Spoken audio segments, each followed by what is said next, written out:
12월 11일 오늘 하나님께서 우리에게 주신 말씀은 미가서 1장 1절에서 7절까지 말씀입니다. 유다의 왕들 요담과 아하스와 히스기야 시대에 모레셋 사람 미가에게 임한 여호와의 말씀 곧 사마리아와 예루살렘에 관한 묵시라. 백성들아 너희는 다 들을지어다. 땅과 거기에 있는 모든 것들아 다 자세히 들을지어다. 주 여호와께서 너희에게 대하여 증언하시되 곧 주께서 성전에서 그리하실 것이니라. 여호와께서 그의 처소에서 나오시고 강림하사 땅의 높은 곳을 밟으실 것이라.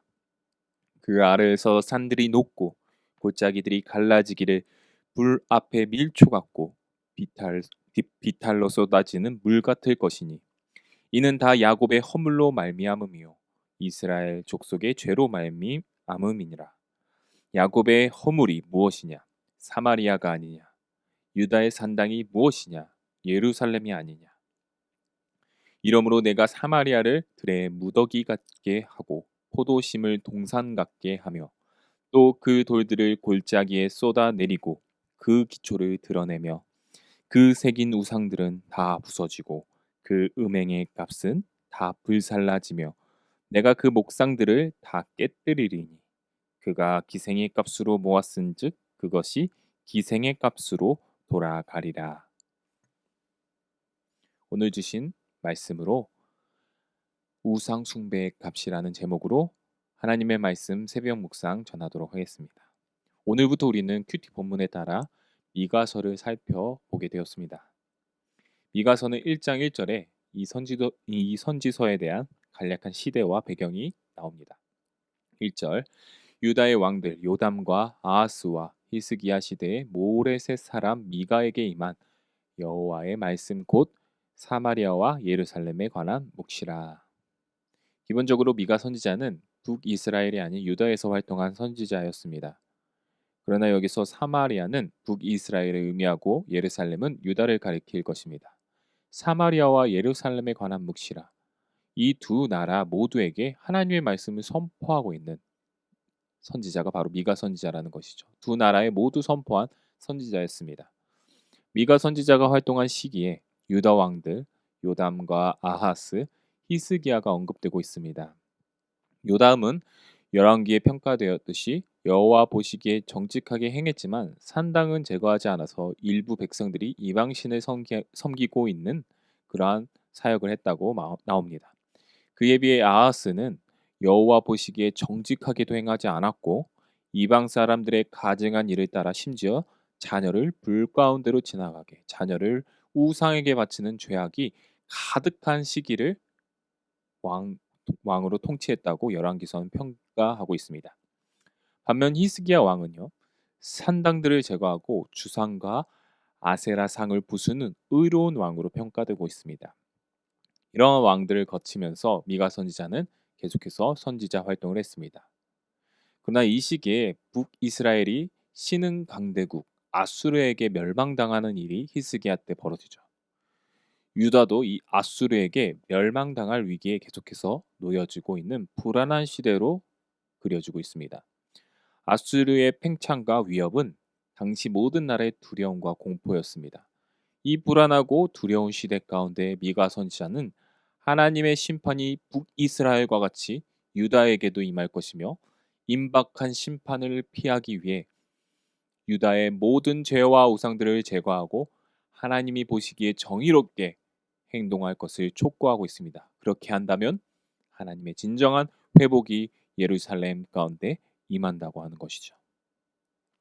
미가서 1장 2절에서 4절 말씀은 하나님께서 계신 참 성전, 그 성전에서 하늘의 성전에서 하나님께서 내려오사 온 땅에 임하시는 여호와 하나님을 묘사하고 있습니다. 북이스라엘과 유다는 당시 자신들이 가지고 있는 산당과 예루살렘 성전이 참된 하나님의 성전이라고 생각했습니다. 그러나 그들의 제사는 이방 문화에 오염되었고 예루살렘에서 드리는 제사마저 자신의 정치적 이익과 술수를 위해 타락한 제사로 변질되었다는 것이죠. 그러나 진정한 하나님의 집, 하나님의 성전은 그러한 인간의 더러운 죄가 들어오는 곳이 아닙니다. 하늘의 성전입니다. 3절에 여호와께서 그의 처소에서 나오시는 장면은 하늘의 성전에서 내려와 하나님께서 더럽혀진 이 땅의 성전들을 밟으시며 4절에 그것들을 녹이시고 불태우고 물로 쓸어버리시는 그 모습으로 묘사됩니다. 이것은 잘못된 신앙생활을 하고 있는 북이스라엘과 유다의 성전들, 하나님의 성전이라고 칭하는 그 잘못된 종교 생활들을 심판하시는 모습으로 묘사되는 것입니다.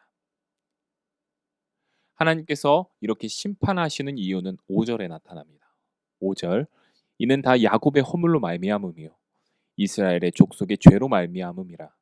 야곱의 허물이 무엇이냐? 사마리아가 아니냐? 유다의 산당이 무엇이냐? 예루살렘이 아니냐? 여기서 허물이라는 단어는 히브리어로 페샤, 반역하다, 거역하다라는 의미를 가지고 있습니다. 하나님과 맺은 언약을 거역하고 하나님이 주신 모든 은혜와 모든 것들을 하나님의 영광을 위하여 사용하는 것이 아닌 자신의 뜻대로 이방 문화를 위하여 우상들을 위하여 하나님이 기뻐하시지 않는 죄악에 사용했다는 것을 의미합니다. 또한 야곱의 허물이 사마리아라고 합니다. 유다의 산당이 예루살렘이라고 합니다. 이것은 똑같은 죄를 저지르고 있는 도시들을 연결하여 이스라엘 중심 도시들이 다 타락하고 하나님을 거역하고 하나님의 법을 떠나버린 것을 상징하고 있습니다. 그러면서 미가 선지자는 사마리아의 이 말 심판에 대하여 경고하고 있습니다. 먼저 유다가 아니라 사마리아의 심판이 임합니다. 6절 이러므로 내가 사마리아를 들의 무더기 같게 하고 포도심을 동상 같게 하며 또 그 돌들을 골짜기에 쏟아내리고 그 기초를 드러내며. 북이스라엘은 한때 부유한 경제력과 강한 군사력, 멋진 건물들이 가득한 도시였습니다. 하나님께서는 그러한 북이스라엘을 돌무더기 같게 하실 것이며 건물은 사라지고 포도를 심을 수 있는 이러한 텃밭으로 평탄화시키시고 그 기초를 드러낸다고 말씀하십니다. 7절에 그 새긴 우상들은 다 부서지고 그 음행의 값은 불살라지며 내가 그 목상들을 다 깨뜨리리니 그가 기생의 값으로 모았은즉 그것이 기생의 값으로 돌아가리라. 하나님께서는 북이스라엘 사마리아에 있는 모든 우상들을 부수시고 불살라지게 될 것이라고 말씀하십니다. 그런데 여기서 음행의 값이 나옵니다. 기생의 값이라는 단어가 나옵니다. 성경에서 우상 숭배는 자주 음행으로 묘사됩니다. 신랑 대신 하나님을 떠나 다른 신을 섬기고 우상과 음행하는 것, 그것은 하나님께서 증오하시는 죄입니다. 그런데 여기서 이러한 우상들을 모은 값이 음행의 값이라고 합니다. 기생의 값이라고 합니다. 이것은 앞에 나온 북이스라엘이 한때 최고의 전성기를 누리던 강대국을 의지하고 모든 경제력과 군사력, 그들의 이방 문화를 받아들여서 멋진 건물들을 다 건설한 것이 바로 이 음행의 값으로 모았다고 건설했다고 의미하는 것입니다. 하나님을 떠나 다른 것들을 나의 우상으로 삼고 그것으로부터 위로와 평안을 얻으며 유익과 돈과 명성과 성공을 얻으며 경제적인 풍요를 얻었다 할지라도 그것들은 모두 우상의 값입니다. 음행의 값입니다. 기생의 값이라는 것입니다. 오늘 우리에게도 혹시 이러한 내 안에 믿고 의지하는 우상, 세상을 쫓아 세상의 지식과 세상의 스펙과 세상 사람들의 윤리에 쫓아 그 사람들의 가치관을 쫓아 세상에서 유익과 번영을 추구하는 음행의 값이 우리 안에 있지 않나 생각해 보았으면 좋겠습니다. 오늘 미가서 말씀과 같이 그 모든 것들은 하루아침에 멸망당하고 무너질 것들입니다.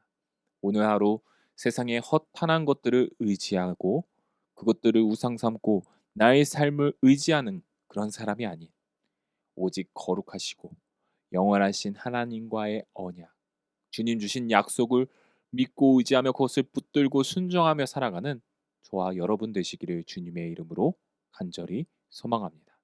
기도하겠습니다. 하나님 온전히 주님만을 의지하며 주님 주신 약속만 붙들고 살리라 다짐했는데 실상은 내 속에 세상 유익을 쫓아 수많은 우상들을 섬기고 있는 나의 모습을 발견하게 됩니다.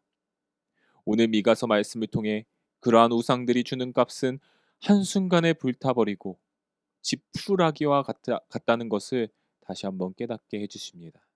이제 다시 내 안에 있는 모든 우상들을 부수고 온전히 주님 주신 약속을 붙들고 사는 내가 될 수 있도록 인도하여 주시옵소서. 그래서 우상 숭배의 값이 아니라 하나님의 은혜의 값으로 살아가는 우리 연희교의 모든 가정 될 수 있도록 주님 역사하여 주시옵소서. 거룩하신 예수 그리스도 이름 받들어 기도드리옵나이다. 아멘. 앞에 나오는 기도 제목으로 함께 기도하시겠습니다. 오늘 하루도 세상의 유익을 쫓아 우상 숭배의 죄를 저지르는 것이 아니라 오직 하나님의 말씀, 주님 주신 약속을 붙들고 정직함과 신실함으로 나아가는 내가 될 수 있도록 담임 목사님 청빙을 위해서 기도해 주시기 바랍니다.